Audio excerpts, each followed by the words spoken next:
के उच्चार से मन शांत होता है और भीतर की ओर केंद्रित होता है। ध्यान रहे, शुरुआत में किसी भी आसन को एक बार से ज्यादा ना करें। अभ्यास के बाद आप हर आसन 2 या 3 बार दोहरा सकते हैं।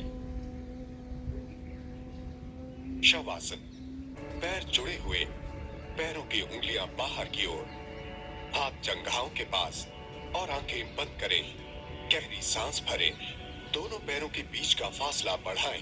पैरों की उंगलियां अब भी बाहर की ओर, एड़ियां जमीन पर टिकी हुई। हाथों को जमीन पर ऐसे रखें कि वो शरीर के किसी भी हिस्से को ना छुएं।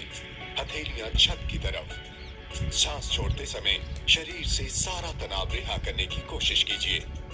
अपने शरीर को मन की आंखों से देखते हुए उसके हर हिस्से को विश्राम कराएं। सांस पर ध्यान दें। श्वास प्रश्वास की गति सहज और सहज होती चली जाए। आप इस आसन का अभ्यास किसी भी वक्त कर सकते हैं और खासकर ये पूरी तरह से कायाकल्प करता है। पेट के बल किए हुए सारे आसनों में शवासन ही शिथिलता प्रदान करने वाला आसन है, यानी तन और मन योगा अभ्यास के लिए तैयार हैं। अर्ध हलासन, एक पैर से, हाथ शरीर के पास, हथेलियां जमीन पर टिकी हुई। दाएं पैर को घुटने से बिना मोड़े उठाएं। पैर और पंजे बाहर की तरफ तानें। शरीर से 90 डिग्री तक पैर को उठाएं और जब तक बिना असुविधा के स्थिति में रह सकें, रहें। याद रहे, श्वास प्रश्वास सामान्य गति में चलती रहे। धीरे से पैर को जमीन पर लाते हुए आसन से बाहर निकलें। अब दूसरे पैर के साथ दोहराएं। ये अर्ध हलासन है। इसे ये नाम दिया गया क्योंकि अंतिम स्थिति में शरीर हल समान नजर आता है। ये पैर, पेट और कमर के लिए लाभदायक है। ये जंघाओं और पिंडलियों को प्रबल बनाता है। जंघाओं के पिछले भाग व नितंब में खिंचाव लाता है एवं आंत, गुर्दों में रक्त प्रवाह बढ़ाता है। अब विश्राम करें। श्वास लें। 10 सेकंड तक शवासन करें। उत्तान पादासन। शवासन की स्थिति से दोनों पैर मिलाएं। हाथ शरीर के पास, हथेलियां नितंबों के नीचे ले जाएं।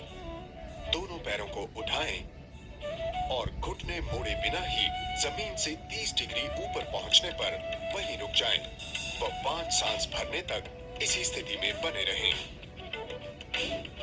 उसी तरह 60 डिग्री पर रुकिए और अंत में जमीन के 90 डिग्री पर। हर बार 5 सांस भरने तक स्थिति में बने रहें। धीरे धीरे पैरों को नीचे लाएं। 60 डिग्री और 30 डिग्री पर रुकते हुए श्वास सामान्य गति से लें। पेट के पूरे हिस्से के लिए उत्तान पादासन बहुत फायदेमंद है। पूरे सीने और पूरी पीठ को तानता है।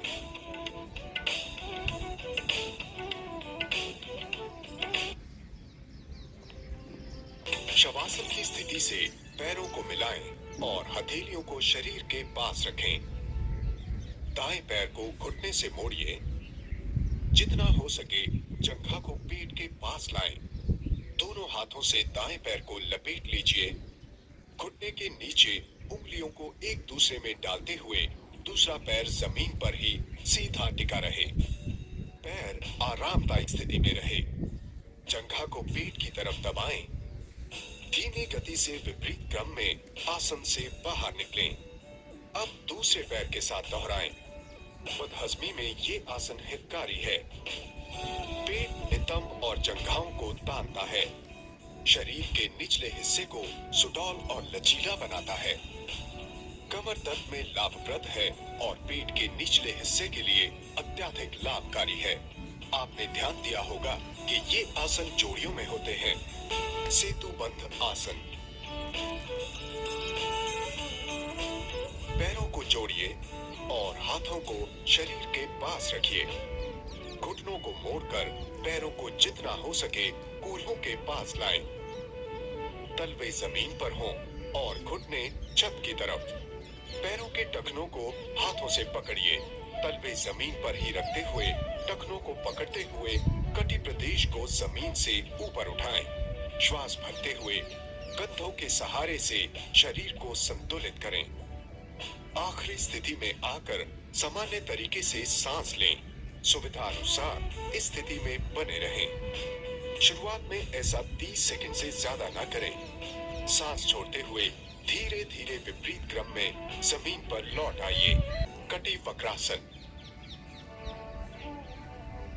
शवासन से पैरों को जोड़िए और हाथों को शरीर के पास रखिए।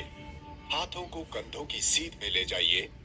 शरीर से लंबवत दोनों पैरों के बीच करीब 2 फुट का फासला रखते हुए घुटनों को उठाइए और तलवों को जमीन पर छोड़िए।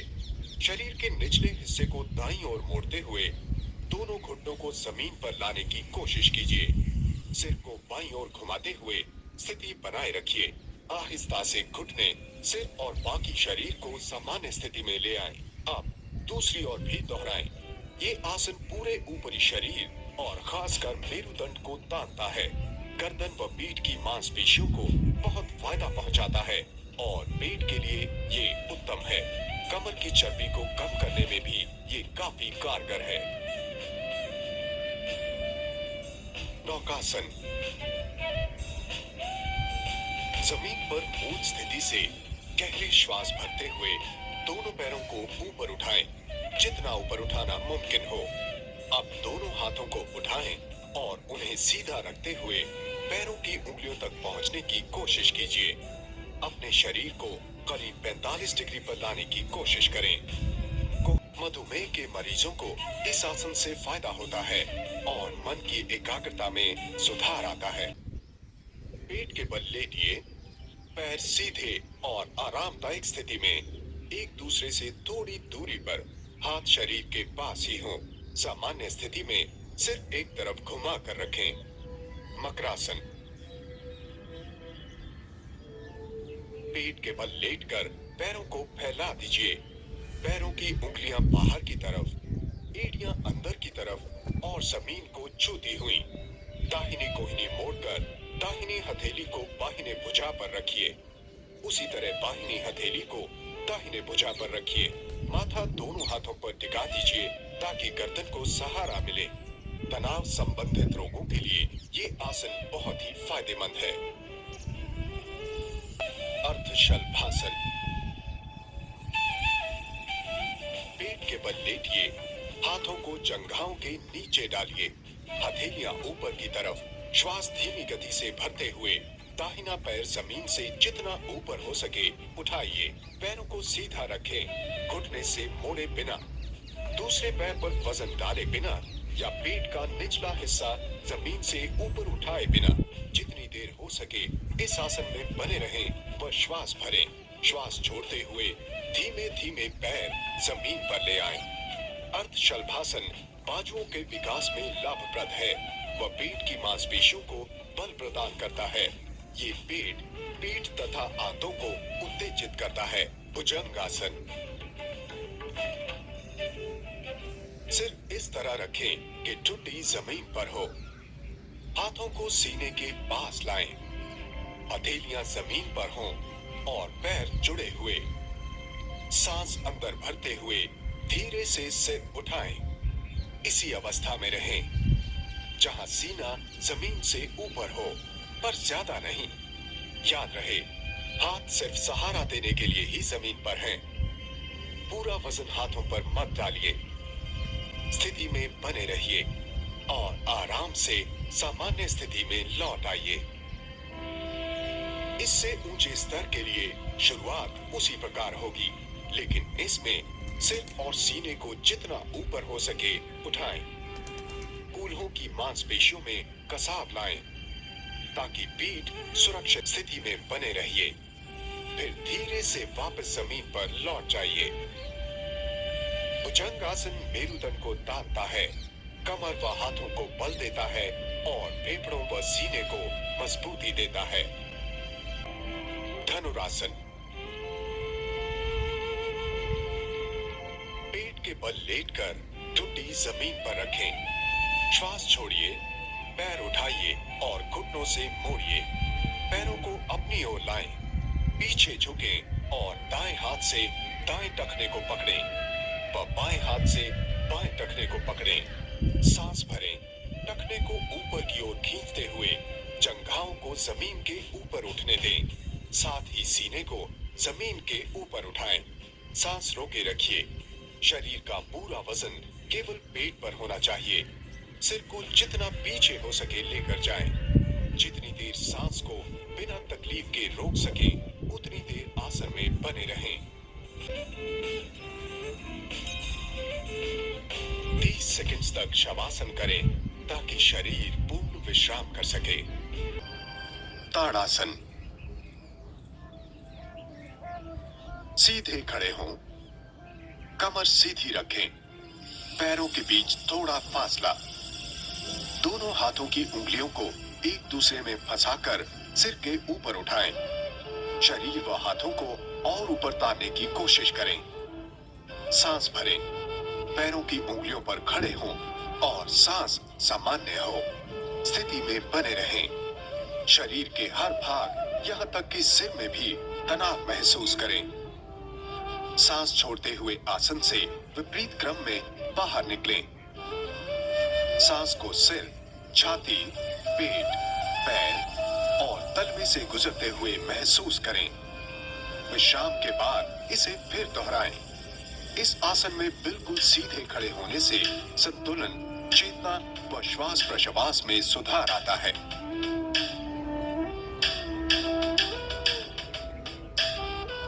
पृष्ठासन। पैरों के बीच थोड़ा फासला रखें। शरीर आरामदायक व संतुलित रहे। सांस भरते हुए हथेलियों को कमर पर रखें। अब जितना हो सके पीछे झुकें। हाथों से शरीर को सहारा दें। काबिलियत से ज्यादा न करें। सांस बाहर छोड़ते हुए सामान्य स्थिति में लौट आए। लचीलापन लाता है, रीढ़ व पीठ की मांसपेशियों को मजबूती देता है और श्वास प्रणाली को बेहतर बनाता है। पाद हस्तासन। पैरों के बीच दूरी रखकर खड़े हों और हाथ सीधे ऊपर उठाएं। थोड़ा पीछे झुकें। सांस छोड़ते हुए आगे की ओर झुकें। पहले कमर से, फिर गर्दन और अंत में सिर को झुकाएं। झुकते समय कूल्हों को थोड़ा पीछे धकेलें। पैरों की उंगलियों को छुएं। शुरुआत में घुटने मुड़े तो कोई बात नहीं। सांस भरें, उठें और सामान्य स्थिति में लौट आएं। इसे पैरों और घुटनों के लिए लाजवाब है। पेट की चर्बी को घटाने व कपाल में रक्त प्रवाह बढ़ाने में ये मदद करता है। ये आसन भले ही बिल्कुल आसान लगे, पर ये कारगर है। अब तक आपने देखा होगा कि किस तरह अलग अलग आसन शरीर के अलग अलग हिस्सों पर काम करते हैं। खड़ा चक्रासन। पैरों को थोड़ी दूरी पर रखकर खड़े हों। हाथ जंघाओं के पास, उंगलियां नीचे की तरफ। एक हाथ को उठाकर शरीर से 90 डिग्री पर लाएं। हाथ को तानिए। अब शरीर को जितना हो सके दूसरी ओर झुकाएं ताकि शरीर में गोलाई आए। घुटने न मोड़ें। सांस भरते हुए ऐसा करें। रुकें और सांस छोड़ते हुए सामान्य स्थिति में लौट जाएं। दूसरी ओर के लिए दोहराएं। ये रीढ़ के लिए बहुत अच्छा आसन है। रीढ़ के पार्श्विक खिंचाव के कारण ये कमर की चर्बी घटाने में मदद करता है और क्योंकि ज्यादातर यहाँ की मांसपेशियों की कसरत नहीं होती, ये शारीरिक योग्यता के लिए बढ़िया है। वृक्षासन। ताड़ासन में खड़े होकर दाहिने पैर को घुटने से मोड़िए। दाहिनी जंघा को उठाकर तलवे को बाईं जंघा के अंदर की तरफ जितना ऊंचा हो सके उतना रखें। बाएं पैर पर संतुलन बनाकर दोनों हाथ जोड़ें व सिर के ऊपर उठाएं। कोहनियों को बिना झुकाए। जितनी देर हो सके ऐसे खड़े रहें। नथुनों से धीमी गति में श्वास लेते रहें। हाथों व दाएं पैर को नीचे लाएं व सामान्य स्थिति में लौट जाएं। थोड़ा रुककर दूसरे पैर के साथ दोहराएं। वृक्षासन में सबसे बड़ी चुनौती संतुलन बनाए रखने की है। योग में माना जाता है कि संतुलन ना बना सकना अस्थिर मन की निशानी है। इस आसन के अभ्यास से मन की एकाग्रता में सुधार होता है। नटराज आसन। बाएं पैर को बाएं हाथ से पकड़िए, साथ ही दाएं हाथ को सामने की ओर सीधा उठाएं। संतुलन बनाए रखें। बाएं पैर को बाएं हाथ से जितना ऊपर उठा सकें उठाएं। थोड़ी ऊपर की तरफ केंद्रित करें। जितनी देर रह सकें इस आसन में रहें। फिर विपरीत क्रम में आसन से बाहर आएं। नटराज आसन का नाम भगवान शिव की एक नृत्य मुद्रा पर रखा गया। उत्कट आसन। सीधे खड़े हों। हाथ शरीर के पास ही, कमर सीधी, नजर सामने, पैर उतने फैलाएं जितना दोनों कंधों में फासला हो। दोनों घुटनों को इस तरह घुमाएं कि घुटने और पैरों की उंगलियां बाहर की तरफ हों। घुटनों को झुकाते हुए शरीर को जमीन की तरफ खींचें। कमर सीधी रखें। दोनों हाथों को नमस्कार मुद्रा में सिर के ऊपर ले जाएं।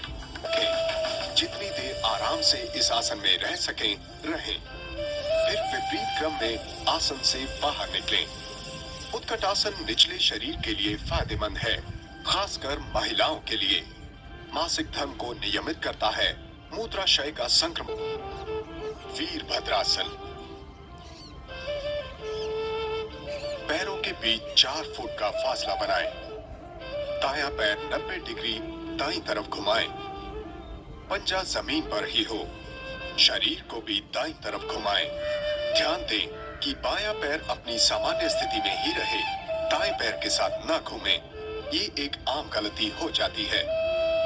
दोनों हाथों को नमस्कार मुद्रा में लाएं। हाथों को सिर के ऊपर उठाएं। धीरे धीरे दाएं पैर को मोड़िए और जमीन से समानांतर लाएं। घुटना टखने के पीछे या ठीक ऊपर होना चाहिए। ऐसी अवस्था में पीछे झुकने की कोशिश करें। स्थिति बनाए रखें। सामान्य सांस लेते रहें। सीधे हो जाइए। हाथ नीचे लाएं। वज्रासन। बैठकर करने वाले आसनों के लिए वज्रासन ही आधार माना जाएगा। वज्रासन एड़ियों पर बैठिए, घुटने और पैर जुड़े हुए। एड़ियां एक दूसरे को न छुएं। अगर एड़ियां आपस में छुएं तो इसका मतलब है कि आपके शरीर का पूरा वजन टखनियों पर है, जो कि अच्छी बात नहीं है। हथेलियां घुटनों पर रखें। कमर सीधी। वज्रासन पैरों और पाचन प्रणाली के लिए उत्तम है। ध्यान करते समय अक्सर इस आसन में बैठा जाता है। मिसाल के तौर पर इसी आसन में बैठकर ओम का उच्चार किया जा सकता है। हथेलियों को छाती के आगे जोड़ें। जोड़ी हुई हथेलियों को सिर के ऊपर जितना हो सके ताने। बाजू कान को छूते हुए अपने आप को जितना हो सके ताने। कूल्हों को एड़ियों से ऊपर बिना उठाए उसी स्थिति में रहें। धीरे से जोड़ी हुई हथेलियों को छाती के सामने ले आए और फिर अपनी जंघाओं पर या शरीर के पास रखें। पर्वतासन में शरीर पर्वत की चोटी जैसा लगता है। एक आसान आसन लेकिन बहुत ही फायदेमंद। रीढ़ को लचीला। शशांक आसन। वज्रासन में बैठें। दोनों घुटनों के बीच 1 फुट की दूरी रखें। सांस भरें। सांस छोड़ते हुए उनसे शरीर का ऊपरी हिस्सा झुकाएं। हाथों को बाहरी ओर तान कर जमीन पर टिकाएं। हाथों के बीच उतनी दूरी रहे जितनी दोनों कंधों के बीच होती है। कोहनियों को भी ढीला करके जमीन पर टिकाएं ताकि हाथ बिल्कुल तनाव रहित हों। माथे को घुटनों के आगे जमीन पर टिका दें व कूल्हों को एड़ियों से सटा कर रखें। कुछ समय ऐसे ही रुक कर दोहराएं। शशांक आसन चंचल या ज्यादा सक्रिय दिमाग को शांत करता है। कवचासन में बैठकर घुटनों पर खड़े हों। घुटनों में थोड़ी दूरी हो। पीछे झुकते हुए बाएं टखने को बाएं हाथ से पकड़ें व दाएं टखने को दाएं हाथ से। पीठ मेहराब से आकार में। पेट बाहर की तरफ निकला हुआ। सिर को जितना पीछे हो सके झुकाएं। आसन में बने रहने तक नथनों से श्वास लें। श्वास छोड़ते हुए घुटनों के बल पर लौट आएं। रीढ़, पीठ की मांसपेशियों, कंधों व हाथों के लिए उष्ट्रासन लाभदायक है। पीठ व कंधों के अन्य आसनों के अभ्यास के बाद ही इस आसन का अभ्यास करना ठीक रहता है। ब्रह्म मुद्रा। जमीन पर किसी भी आरामदायक स्थिति में बैठें, कमर सीधी रखें, धीमी गति में सिर को दाईं तरफ जितना हो सके घुमाएं, गर्दन पर तनाव ना आने दें व झटके से ना घुमाएं, सिर को सामान्य स्थिति में लेकर आएं, अब बाईं ओर घुमाएं, फिर से सिर को सामान्य स्थिति में ले आएं, अब ऊपर की ओर देखें और सिर को फिर सामान्य स्थिति में ले आएं, नीचे देखें, सामान्य स्थिति में लौट जाएं, आसन दोहराएं। हिंदुओं के भगवान ब्रह्मा, जिनमें सब कुछ देखने की काबिलियत थी, उनसे इस आसन को अपना नाम मिला। ये सारे आसन कमर के ऊपरी हिस्से, खासकर गर्दन को लचीला बनाते हैं और बल प्रदान करते हैं। अक्सर नींद में या जागते हुए भी गर्दन सही स्थिति में नहीं रहती। आजकल ज्यादा समय कंप्यूटर के सामने या टेलीविजन देखते हुए बीतता है, जिसके कारण गर्दन में तनाव रहता है। कंधों को घुमाना। हथेलियों को कंधों पर रखें, अब कंधों को घुमाएं, पहले घड़ी की दिशा में और फिर घड़ी से विपरीत दिशा में। हर बार कोहनियां आपस में छुएं। ध्यान रखें कि शरीर का कोई और अंग ना तो हिले और ना ही उस पर तनाव आए।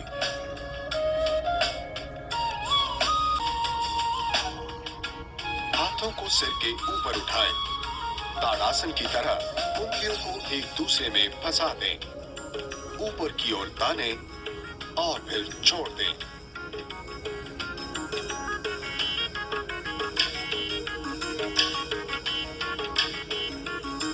उंगलियां इस तरह फंसाएं। अब फंसी हुई उंगलियों को गर्दन के पीछे टिकाएं। कोहनियों को जितना हो सके पीछे की तरफ धकेलें। ये सीने के जोड़ों के लिए फायदेमंद है।